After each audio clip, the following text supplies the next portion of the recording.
سورہ قصص جو ہے، قصص قصے کی جمع ہے، واقعات. جیسے میں نے سورہ یوسف کے متعلق آپ کے سامنے عرض کیا تھا، اللہ نے فرمایا نحن نقص علیک احسن القصص، ہم آپ پر ایک بہترین قصہ سناتے ہیں. تو قصص کے نام سے یعنی قصوں کے نام سے پوری ایک سورہ ہے، اور اس میں کون سے واقعات بیان کیے گئے ہیں؟ وہ سیدنا موسیٰ کلیم اللہ علیہ الصلوۃ والتسلیم کی پیدائش سے لے کر ان کے نبوت کے معاملات، اور پھر فرعون کے ساتھ ان کی جو مناظرے، مکالمے، مجادلے ہوئے، ان سب چیزوں کے متعلق اس میں بیان کیا گیا ہے. بات ایسی تھی کہ فرعون، ویسے میں آپ کو بتا دوں کہ فرعون کون ہے. فرعون صرف ایک شخص کا نام نہیں ہے. مصر کا جو بھی بادشاہ ہوتا تھا اس کا لقب فرعون ہوتا تھا. تقریباً 18 یا 19 فرعون آئے ہیں. جو بھی بادشاہ ہوتا تھا اس کا لقب تھا یہ فرعون. اکثر لوگ اس کو نام سمجھتے ہیں. فرعون بادشاہ کو وہاں کے مصر کے، اور نمرود عراق کے بادشاہ کو کہا جاتا ہے، اور ملک روم کا جو بادشاہ ہوتا تھا اس کو قیصر، اور ایران کا جو بادشاہ ہوتا اس کو کسریٰ کہا جاتا. یہ بادشاہوں کے لقب ہوا کرتے تھے، نام الگ ہے ان کے. اب جو موسیٰ علیہ السلام کے زمانے کا فرعون تھا وہ بڑا جری تھا، اسے طاقت پر غرور بھی تھا، گھمنڈ بھی تھا.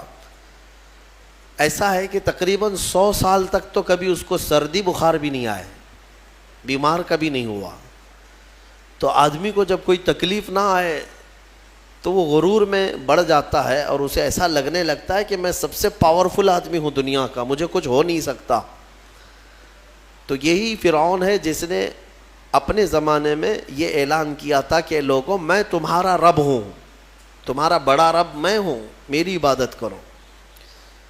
بات تو چل رہی تھی، اور لوگوں کو اپنی خدمت پر معمور کرنے کی بجائے اپنی عبادت پر معمور کرتا تھا. ہزاروں لوگ اس کو سجدہ بھی کرتے.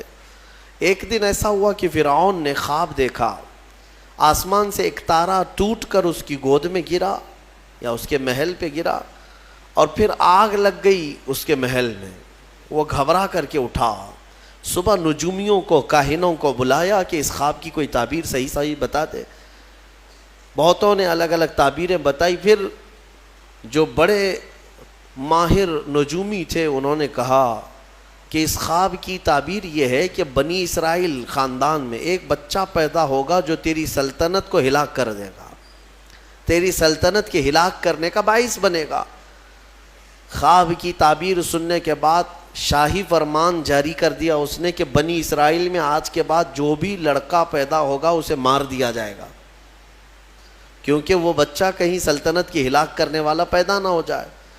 تو یہ اعلان کے بعد بنی اسرائیل خاندان میں جو بھی لڑکا پیدا ہوتا اسے مار دیا جاتا. یذبح ابناءہم ویستحیی نساءہم. قرآن میں ہے، اللہ فرماتا ہے وہ لوگ، یہ فرعون بیٹوں کو ذبح کر دیتا تھا اور لڑکیوں کو زندہ چھوڑ دیتا تھا. 1 سال کے اندر انہوں نے 12,000 بچوں کو ذبح کیا. پیدا ہوتے ہی قتل کر دیتے تھے. لڑکے کو زندہ رہنے کا حق نہیں تھا، صرف ڈر تھا. یہ وہ زمانہ ہے جب موسیٰ علیہ الصلوۃ والتسلیم کی بھی ولادت نہیں ہوئی، ولادت سے پہلے اتنے بچے مارے گئے. پھر اس کے درباریوں نے اس سے ریکویسٹ کیا کہ اگر ایسے سب مار دیے جائیں تو آپ کی خدمت کے لیے بچے کہاں سے ملیں گے، جوان کون ہوگا؟ تو پھر 1 سال مارا جاتا، 1 سال چھوڑا جاتا. جیسے کورونا میں تخفیف دی جاتی ہے نا، ہاں، کہ صبح 6 بجے سے لے کر شام 6 بجے تک پابندی، 6 بجے کے بعد، یا پھر شام کے 6 بجے سے پابندی لگ جاتی ہے. بھائی 24 گھنٹے تو آنا ہی آنا ہے. وہ جو بچہ پیدا ہونا ہے وہ سال بھر یا دوسرے سال کبھی بھی پیدا ہوگا. لیکن اس زمانے کا بھی یہی قانون تھا جو کورونا کا ہے، کہ 1 دن چھٹی اور 1 دن ڈیوٹی.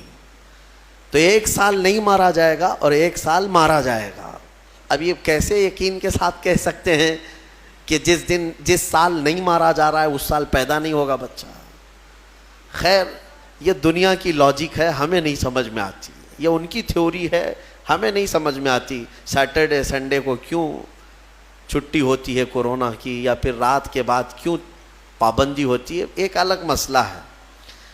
تو 1 سال چھوڑا جاتا، 1 سال مارا جاتا۔ اتفاق ایسا کہ جس سال مارا جانے والا تھا اسی سال موسیٰ علیہ السلام کی پیدائش ہوئی۔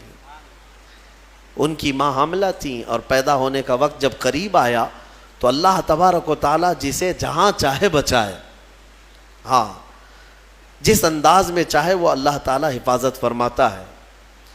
تو موسیٰ علیہ السلام کی ماں کے دل میں اللہ نے بات القاء کی کہ تہ خانے میں چلی جائیں۔ وہ تہ خانے میں گئیں، بچے کی ولادت ہوئی، لڑکا پیدا ہوا۔ اب وہ گھبرا گئیں کہ یہ سال مارے جانے والا ہے، اور وہ بنی اسرائیل خاندان سے تھیں کہ میرا بچہ مارا جائے گا، قتل کر دیا جائے گا۔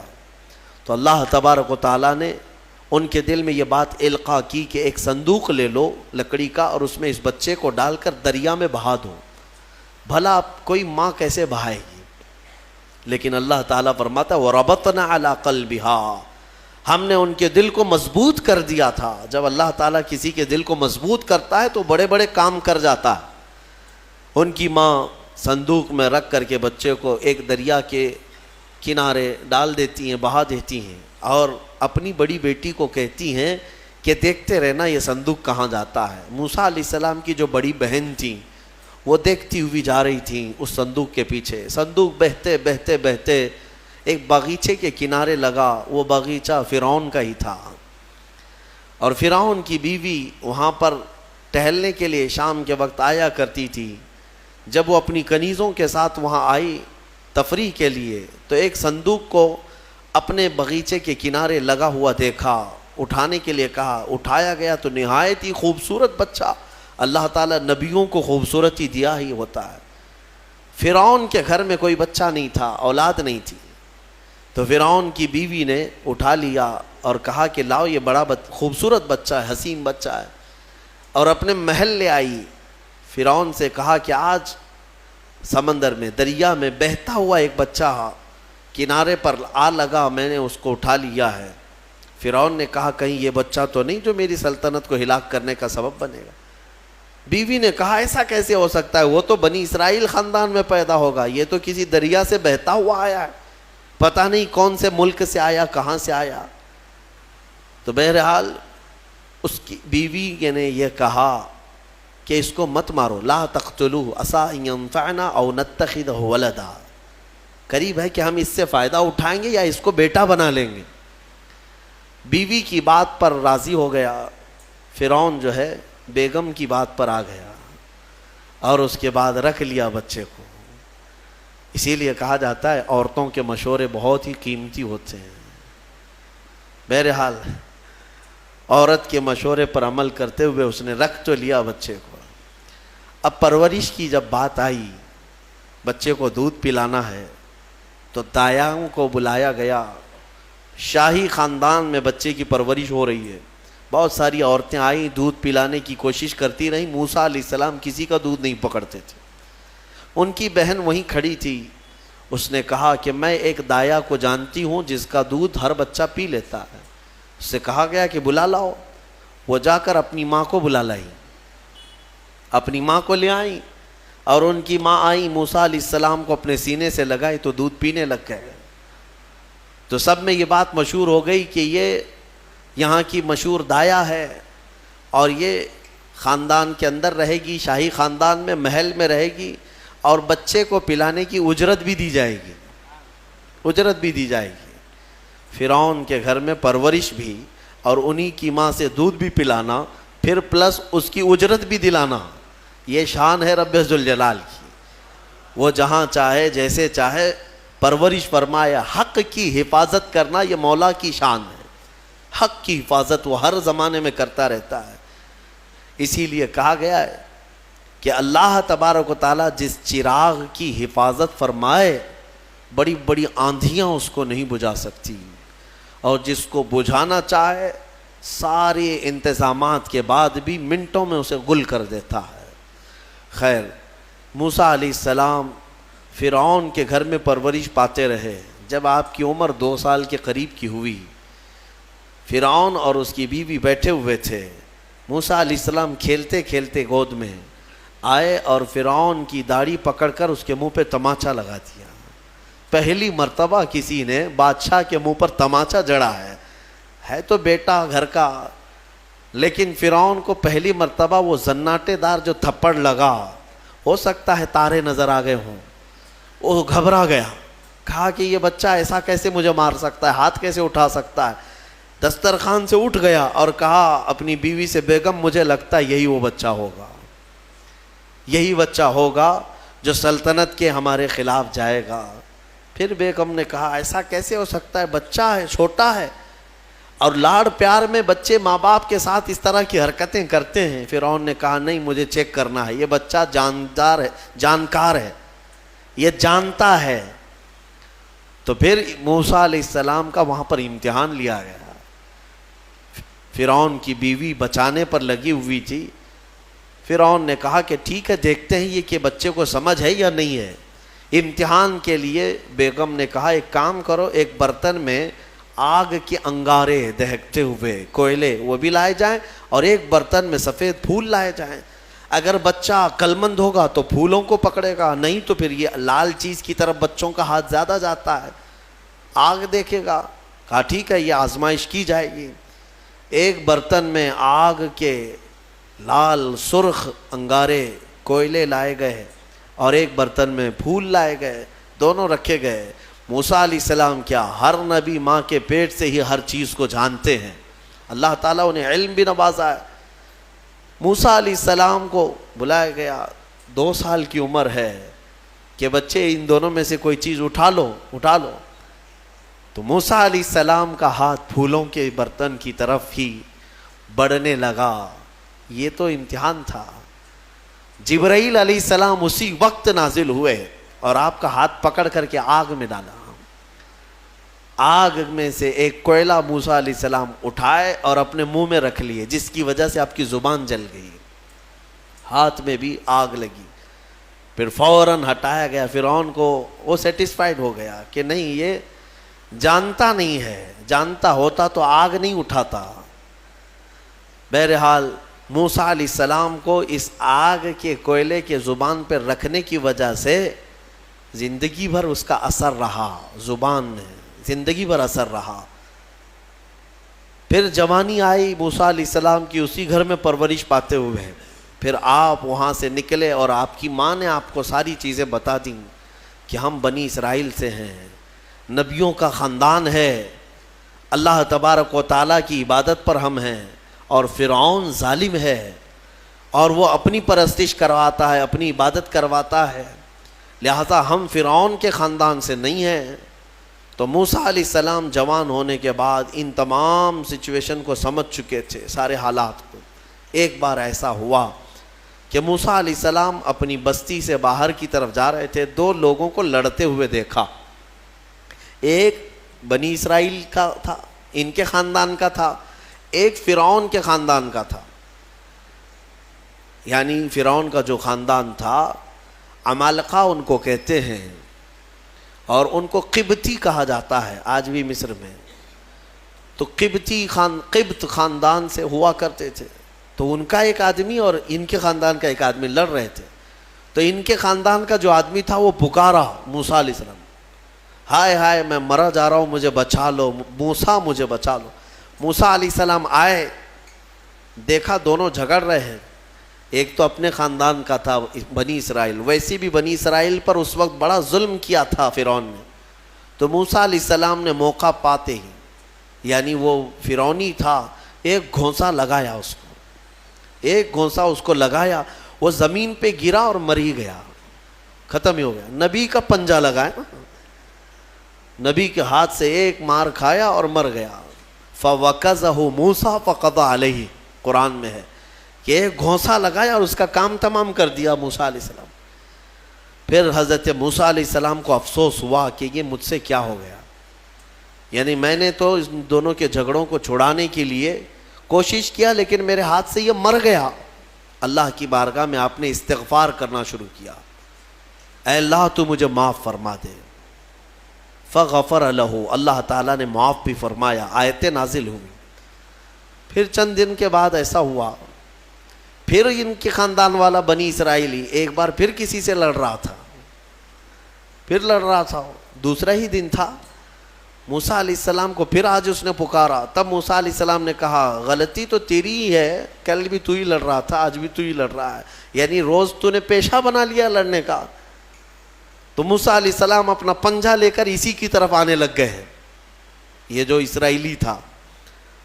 تو وہ ڈر گیا، اس کو پتا تھا کہ کل کیا ہوا ہے، ایک گھونسا کھانے کے بعد ہوتا کیا ہے. تو چیخنے لگا اتريد ان تقتلني كما قتلت نفسا بالامس. موسیٰ کیا تو مجھے بھی ویسے ہی قتل کرنا چاہتا ہے جیسے کل تو نے قتل کیا تھا. یہ کہتے ہوئے وہ جھگڑا چھوڑ کر بھاگ گیا. اب بھاگ کر جا کر فرعون کے خاندان والوں کو، بلکہ فرعون کو سب بتا دیا کہ موسیٰ بنی اسرائیل سے ہیں، اور ایک فرعونی کو، ایک تمہارے خاندان والے کو کل موسیٰ نے قتل کیا ہے. تو معاملہ بڑا بگڑ گیا. فرعون کے دربار میں یہ سب اس نے چغلی کیا. بتاؤ وہ کون تھا؟ بنی اسرائیل خاندان سے، موسیٰ علیہ السلام کے خاندان کا تھا، اور فرعون کے ہاں چغلی کیا ہے انہی کی. ہاں اسی لیے کسی نے کہا نا ہماری کشتی وہیں ڈوبی جہاں پانی کم تھا. اکثر یہ دیکھا گیا ہے کہ درخت کو جس چیز سے کاٹا جاتا ہے ہوتی لوہے کی کلاڑی ہے، لیکن اس کو پکڑنے والی جو مٹھی ہوتی ہے وہ بھی لکڑی کی ہوتی ہے، لکڑی کی ہوتی ہے. اور لکڑی سے بڑے بڑے درختوں کو کاٹ دیا جاتا ہے. اور اسی لیے کسی دانشور نے یہ بھی کہا ہے ماچس کی تلیاں بھی بہت چھوٹی چھوٹی لکڑیوں سے ہی بنتی ہیں، لیکن وہ بڑے بڑے درختوں کو جلا سکتی ہیں. آپ اندازہ یہ کریں کہ اکثر اس دنیا میں دھوکہ یا اپنے لوگوں کے ذریعے سے پہنچتا ہے، اور یہ بڑا دھوکہ ہوتا ہے، یہ بڑا دھوکہ ہوتا ہے. ایمان والوں کو بھی آج تک جس چیز کا سب سے بڑا نقصان اٹھانا پڑا ہے وہ جماعت کے اندر موجود منافقین سے، غداروں سے، منافقین سے، ہر زمانے میں. اس لیے کہ یہ چوہے پتہ نہیں چلتے، گھر کے اندر ہوتے ہیں، ساتھ اٹھتے بیٹھتے ہیں، ساری چیزوں کی خبر دیتے ہیں.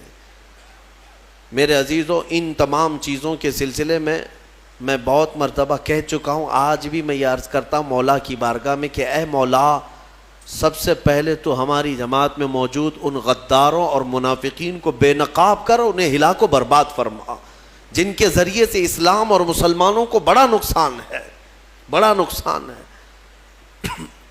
ہمارے حضرت فرمایا کرتے تھے کہ اللہ تبارک و تعالیٰ کافروں پر کبھی بھی مسلمانوں کو غلبہ نہیں دیتا، کبھی نہیں دیتا، مگر یہ کہ کسی مسلمان کے ذریعے سے ہی وہ کافروں پر، مومنین پر غلبہ حاصل کر لیتے ہیں. ہاں یہ چیزیں دیکھنے کو ملتی ہیں کہ تمہارے گھروں کے پتے وہی لوگ بتاتے ہیں جو آس پڑوس میں ہوا کرتے ہیں. آؤ دوسروں کو بلا کر کے لا کر کے دکھاتے ہیں کہ یہ ان کا گھر ہے، یہ فلاں کا گھر ہے، یہاں سے اٹھائیے، آپ یہاں سے لے جائیے. مومنین کی خبر گیری کرنے والے جو منافق صفت ہوتے ہیں ان کے لیے بڑا دردناک عذاب ہے. ان المنافقین فی الدرک الاسفل من النار، بے شک منافق جہنم کے سب سے نچلے حصے میں رہیں گے. موسیٰ علیہ السلام کی چغلی کیا انہی کے خاندان کا آدمی فرعون کے ہاں جا کر بتایا. فرعون پوری تیاری کر کے کہا کہ موسیٰ کو پکڑو، اور میں پہلے سے کہتا آ رہا تھا کہ وہی بچہ ہے اور میرا گمان صحیح نکلا. اس بنیاد پر اس نے اپنی بیوی کو سزا دینا شروع کیا، حضرت آسیہ. اس بنیاد پر وہ عذاب اس قدر دیا کہ ان کے ہاتھوں پر میخ مار کر انہیں سلاتا تھا، ان کو بالوں سمیت چھت سے لٹکا دیا جاتا تھا. بہت شدت کی تکلیف دی حضرت آسیہ کو، کیونکہ وہ موسیٰ علیہ السلام پر ایمان لاتی، وہ موسیٰ کے خدا پر ایمان رکھتی تھیں. تو فرعون نے اپنے جاں بازوں کو، اپنے لڑاکوں کو بھیجا کہ موسیٰ کو پکڑو. وہ سب نکلے تو ایک ان کی اچھائی چاہنے والا، ان کا خیر خواہ شہر سے دوڑتا ہوا آیا. وجاء رجل من اقصى المدینة یسعی، دوڑتا ہوا آیا شہر سے اور کہا، قال یا موسیٰ ان الملأ یأتمرون بک لیقتلوک فوج پیچھے سے آ رہی ہے تمہیں قتل کرنے کے لیے، تم یہاں سے فوراً نکل جاؤ، یہ بستی چھوڑ دو۔ حضرت موسیٰ علیہ السلام اس کی بات سن کر کے نکل پڑے۔ یہ مصر کی سرزمین تھی، چھوڑ کر کے آپ وہاں سے نکلے۔ فخرج منہا خائفا یترقب، وہاں سے خوف کے عالم میں نکلے تھے۔ موسیٰ علیہ السلام دوسری بستی پر چلے گئے، ایک ایسی جگہ پر گئے، یہ پورا واقعہ تفصیل سے سورہ قصص میں موجود ہے۔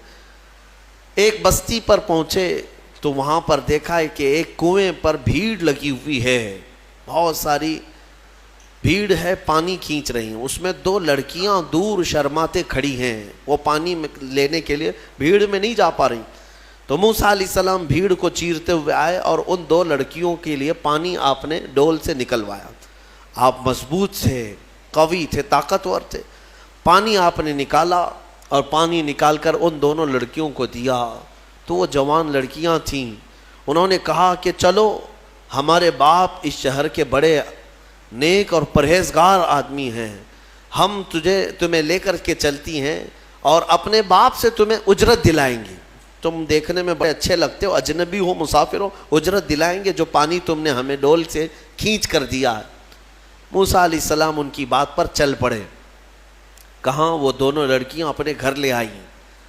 اپنے گھر لے آئیں تو ان کے والد جو تھے وہ کوئی عام انسان نہیں، وہ حضرت شعیب علیہ السلام تھے، اللہ کے نبی تھے۔ تو یہ دونوں نبی کی بیٹیاں تھیں۔ موسیٰ علیہ السلام آئے، پوچھا کہ تمہارے ساتھ کیا ہوا؟ موسیٰ علیہ السلام نے سارا اپنا واقعہ حضرت شعیب علیہ السلام کے پاس بیان کیا۔ تو حضرت شعیب علیہ السلام نے کہا، نجوت من القوم الظالمین، تم ایک ظالم قوم سے نجات پا کر کے آئے ہو، رہو ہمارے ہاں، رہو، کوئی حرج نہیں ہے۔ اب اجرت کیا دی جائے گی تمہیں جو ہماری بیٹیوں کو تم نے پانی کھینچ کر دیا؟ تو حضرت شعیب علیہ السلام نے کہا، قال احدى ابنتي هاتين على ان قالت احداهما، ان کی بیٹیوں میں سے حضرت شعیب علیہ السلام نے کہا، ہاں میں انی اريد ان انكحك، میں چاہتا ہوں کہ میری دونوں بیٹیوں میں سے ایک سے تمہارا نکاح کر دوں۔ کس بات پر؟ وہ اجرت کے طور پر، نکاح بھی کر دوں گا اور پلس مہر کیا رہے گا؟ مہر میں یہ رہے گا کہ میرے باغیچہ ہے ایک، اس باغیچے میں 8 سال تک تمہیں رکھوالی کرنی ہوگی، 8 سال تک۔ حضرت موسیٰ علیہ السلام نے کہا ٹھیک ہے۔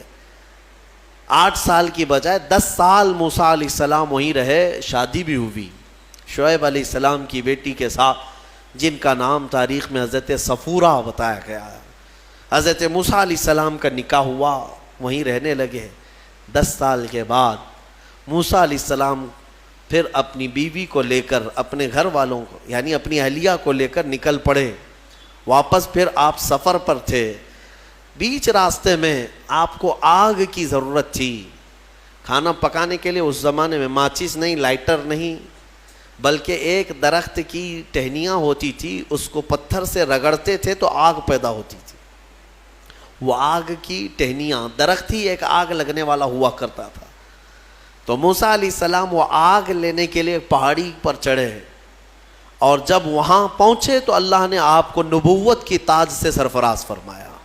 جبرائیل علیہ السلام آئے اور آپ کو نبوت کے اعجاز سے سرفراز کیا گیا اور اعلان کیا گیا کہ اے موسیٰ، آپ اللہ کے جلیل القدر نبی ہیں اور رسول ہیں، اب آپ جائیں اپنی اہلیہ کو لے کر واپس فرعون کے پاس جائیے، پھر آنا ہے آپ کو فرعون کی اس بھری سلطنت میں۔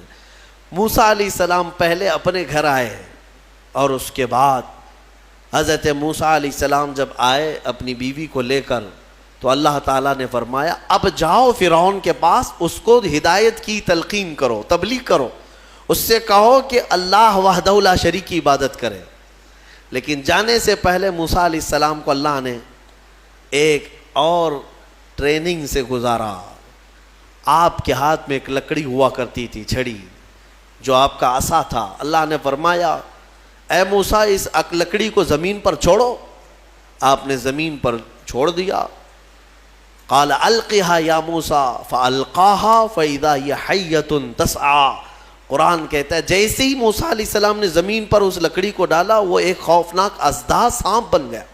اژدہا اتنا خطرناک کہ لوگ دیکھیں تو ہیبت طاری ہو جائے. موسیٰ علیہ السلام پیچھے ہٹ گئے. اللہ فرماتا ہے خذھا ولا تخف، پکڑ لو اس کو، ڈرو مت. موسیٰ علیہ السلام دوبارہ اس سانپ کو پکڑتے ہیں تو پھر سے وہ لکڑی بن گیا. یہ معجزہ تھا موسیٰ علیہ السلام کا کہ لکڑی کو زمین پر ڈالو تو سانپ رینگنے والا، اور ہاتھ میں لے لو تو پھر لکڑی. دوسرا معجزہ تھا آپ کا کہ حضرت موسیٰ علیہ السلام سے کہا گیا وَضْمُمْ يَدَكَ إِلَى جَنَاحِكَ تَخْرُجْ بَيْضَاءَ مِنْ غَيْرِ سُوءٍ. آپ اپنے ہاتھ کو، مٹھی کو اپنے جیب میں ڈالو. ادخل یدک فی جیبک، آپ اپنے جیب میں اپنی مٹھی کو ڈالو، ہاتھ کو، اور جب ہاتھ جیب میں ڈال کر باہر نکالتے تو پورے ہاتھ میں سورج سے زیادہ روشنی چمکتی تھی. ہاتھ یوں کریں تو بہت تیز روشنی کہ رات کے وقت اگر آپ ہاتھ نکالیں تو پورا اجالا ہو جائے. یہ دوسرا معجزہ تھا حضرت موسیٰ علیہ السلام. یہ دو معجزے دے کر اللہ نے بھیجا فرعون کے پاس، جاؤ اور اس کو ایمان کی دعوت دو. اور حضرت موسیٰ علیہ السلام گئے فرعون کے مقابل میں. فرعون سے کہا میں واپس آ چکا ہوں اور میں اللہ کا نبی ہوں، اللہ کا رسول ہوں. فرعون نے کہا کون سے خدا کی عبادت کرتے ہو، کون ہے تیرا خدا؟ موسیٰ علیہ السلام نے فرمایا کہ میرا رب پورے کائنات کو پالنے والا ہے، جو تجھے بھی پیدا کیا مجھے بھی پیدا کیا، آ جا اس کی عبادت کی طرف. فرعون نے پوچھا تیرے پاس کیا نشانی ہے؟ حضرت موسیٰ علیہ السلام نے اپنی نشانیاں بتائی. اس کے بعد فرعون نے کہا یہ تو جادو ہے، موسیٰ تو 10 سال جادو سیکھ کر کے آیا. تو موسیٰ علیہ السلام نے فرمایا اگر یہ جادو ہے تو تیرے سلطنت میں جتنے جادوگر ہیں سب کو بلا لے، مقابلہ کیا جائے. تو فرعون کو جو یہ چیلنج ہوا تو فرعون نے سارے بڑے بڑے جادوگروں کو بلایا اور ایک میدان میں یہ مقابلہ ہونا تھا. حق اور باطل کا مقابلہ زمانے اول سے چلا آ رہا ہے. اقبال نے کہا ہے ستیزہ کار رہا ہے ازل سے تا امروز، شرار بولہبی سے چراغ مصطفی. ہمیشہ ایک میدان میں جب یہ مقابلہ ہونا طے پایا، بڑے بڑے جادوگر آئے. موسیٰ علیہ السلام نے کہا کہ تمہارا جو جادو ہے وہ بتاؤ. سب کے پاس چھوٹی چھوٹی رسیاں تھیں. وہ رسیاں انہوں نے زمین پر پھینکی تو سب رسیاں سانپ بن گئیں. سیم وہی چیز وہ بھی دکھانے لائے تھے. سب رسیاں سانپ بن گئی، شور مچ گیا. فرعون کے درباری کہنے لگے اتنے سانپ آ گئے. موسیٰ علیہ السلام کو حکم ہوا اللہ کی طرف سے آپ بھی اپنا سانپ چھوڑ دیں. آپ نے اپنا عصا زمین پر ڈالا، وہ اژدہا ایک منہ کھولا اور سارے سانپوں کو نگل گیا، اور دوسرا منہ کھولتا تو جادوگروں کو نگلتا. اس سے پہلے ہی سارے جادوگروں نے پکارا ہم ایمان لائے موسیٰ کے رب پر. موسیٰ علیہ السلام پر بھی ایمان لائے اور اس کے رب پر بھی ایمان لائے. سارے جادوگروں کی جو ٹیم تھی پورے موسیٰ علیہ السلام کے ہاں آ گئی. اب یہاں وجہ بتاتا ہوں. جادو کرنے والے اور مقابلہ کرتے، دوسرا جادو دکھاتے. جادوگر سے مقابلہ کر سکتا ہے لیکن نبی سے کیسے کر سکتا ہے؟ وجہ یہ ہے یہ جو جادو دکھتا ہے نا یہ حقیقت نہیں ہوتی. اس کو شعبدہ بازی کہتے ہیں، یعنی نظر بندی، صرف نظروں کا دھوکہ، اس کو جادو کہا جاتا ہے. اور جادوگر جانتا ہے کہ میں نے لوگوں کی نظروں کو دھوکہ دیا، لیکن اس کو پتا ہوتا ہے حقیقت کیا ہے. جادوگر نے رسی ڈالا، اس کی نظر میں رسی ہی ہے، دنیا کی نظر میں سانپ ہے. آپ نے بھی دیکھے ہوں گے بہت سارے شعبدہ بازی کرنے والوں کو، گلاس میں پانی لیا یوں اچھال دیا پھول نکل پڑے. ہاں، اور بہت سارے ارے جیب میں سے انڈا نکالا کبوتر بنا دیا، 1 2 3 4 کبوتر اڑانے لگے. یہ تو ڈھکوسلا ہے، آستینوں میں چھپے ہوئے کبوتر ہوتے ہیں.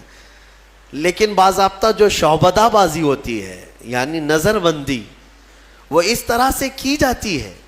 یوں ہاتھ اٹھائے اور میں یوں تمہارے سامنے سکے پھینک دیا، سونے کے سکے پھینکتے جا رہا ہوں، لیکن تم میں سے سارے لوگوں کو سکے نظر آ رہے ہیں. محفل ختم ہونے کے بعد ایک بھی سکہ ملتا کسی کو نہیں ہے، اور نہ ہی جادوگر کو ملتا ہے. یہ شعبدہ بازی، نظروں کا دھوکہ. اور وہاں جو مقابلے میں آئے تھے موسیٰ علیہ السلام کے، وہ تو دیکھ رہے تھے کہ ہم نے جو رسیاں ڈالی ہیں ہماری نظر میں رسیاں ہیں لیکن لوگوں کی نظروں میں سانپ ہے. لیکن موسیٰ علیہ السلام نے جو لکڑی ڈالی، وہ جادوگروں کو تو لکڑی دکھنا چاہیے کیونکہ وہ جادو جانتے ہیں، لیکن انہوں نے دیکھا موسیٰ علیہ السلام کی لکڑی لکڑی نہیں رہی، حقیقت میں سانپ بنا ہوا تھا. جادو اور معجزے میں فرق یہی ہے، جادو نظروں کا دھوکہ اور معجزہ حقیقت کی تبدیلی کو کہتے ہیں. حقیقت کی تبدیلی. حضرت موسیٰ علیہ السلام کا یہ معجزہ دیکھتے ہی وہ سارے جادوگر ایمان لے آئے. یہ موسیٰ علیہ السلام کی وہاں سے تبلیغ کا دور شروع ہوا. پھر زمانہ چلتا رہا، فرعون سے ان کے مقابلے ہوتے رہے. ایک وقت ایسا آیا کہ فرعون آپ کو ختم کرنے کے لیے 1,00,000 کی فوج کو جمع کیا، اور موسیٰ علیہ السلام اپنے ایمان والوں کو لے کر کے دوسرے علاقے کی طرف نکلے. سامنے سمندر اور پیچھے فرعون کا لشکر. آپ نے دعا کی کہ اے مولا اس فرعون کے دبدبے سے میری قوم کو بچا لے. اللہ تعالیٰ نے حکم فرمایا سمندر میں عصا مارو. آپ نے عصا مارا تو 12 راستے نکل پڑے. موسیٰ علیہ السلام ان راستوں میں سے نکل کر کے دوسرے کنارے پہنچ گئے. فرعون نے سوچا کہ یہ راستے ہمارے لیے بھی ہیں. سارا اس کا لشکر اور فرعون سب انہی راستوں میں آئے. بیچ راستے میں جیسے ہی پہنچے اللہ نے سمندر کو حکم دیا کہ واپس جیسا تھا ویسے ہو جا. سمندر مل گیا اور ساری فوج آن کے آن میں غرق ہو گئی، ختم ہو گئی. یہ فرعون کو ہمیشہ کے لیے پانی میں اللہ تعالیٰ نے غرقاب کر دیا، ڈبو دیا. یہ موسیٰ علیہ السلام کی جو فتح مبین تھی وہ 10 محرم الحرام عاشورہ کا دن تھا. ایمان والوں کی جو فتح مبین تھی. ایک بات یاد رکھیں، اللہ رب العزت جب مدد فرماتا ہے تو کن کن وادیوں سے نکالتا ہے اور کیسی کیسی طاقتوں سے بچا لاتا ہے. آج بھی میں آپ سب سے یہی کہوں گا کہ اگر کوئی آج یہ سمجھتا ہے کہ میں فرعون ہوں تو انتظار کر کہ اللہ موسیٰ بھی بھیجے گا. ہاں، مدد اللہ تبارک و تعالیٰ اہل حق کی نازل فرمائے گا. شروع میں ہو سکتا ہے اہل حق کمزور نظر آئیں، چھوٹے نظر آئیں اور ان کی بستیاں کمزور، ان کے اسباب کمزور، لیکن مولا کریم کی طاقت اور اس کی مدد کمزور نہیں ہو سکتی. آج جو حکومتیں ہیں یہ تو میرے عزیزو فرعون کے سامنے لونگ الائچی کے برابر بھی نہیں ہیں. اس کے پاس جو تھی طاقتیں، اس طاقت کے سامنے ان کی جو طاقتیں ہیں وہ لونگ الائچی کے برابر بھی نہیں ہے. اس کے پاس جو ذخیرے تھے، جو اسباب تھے، پوری دنیا پر حکومت کر چکا تھا، پوری دنیا پر. فرعون ایک ایسا شخص ہے جس نے پوری دنیا پر تنہا حکومت کیا ہے. ایک ملک کو لے کر کے اگر کوئی آنکھیں دکھا رہا ہو اور یہ سمجھے کہ ہمیں کوئی ہٹا نہیں سکے گا، رب ذوالجلال قانون قدرت یہ رکھتا ہے کہ جب وہ پوری دنیا پر بادشاہت کرنے والے کو پانی سے ہلاک فرمائے گا تو باقی یہ ساری طاقتیں کچھ نہیں. انتظار کرو، رب ذوالجلال کی پکڑ آنے والی ہے. ان بطش ربک لشدید، بے شک تمہارے رب کی پکڑ بہت سخت ہے. اللہ تبارک و تعالی ہم سب کو ظالموں کے چنگل سے نجات عطا فرمائے. ایمان والوں کو مولا تعالیٰ قوت حیدری عطا فرمائے. غیب سے مولا نصرت و کامیابی ہمارے لیے نازل فرمائے. آج کی جو تلاوت ہوئی سورہ روم، سورہ لقمان، سورہ احزاب یا سجدہ، انشاءاللہ العزیز کل کی تفسیر میں ان کو ملا کر کے عرض کرنے کی کوشش کروں گا. وآخر دعوانا ان الحمدللہ رب العالمین.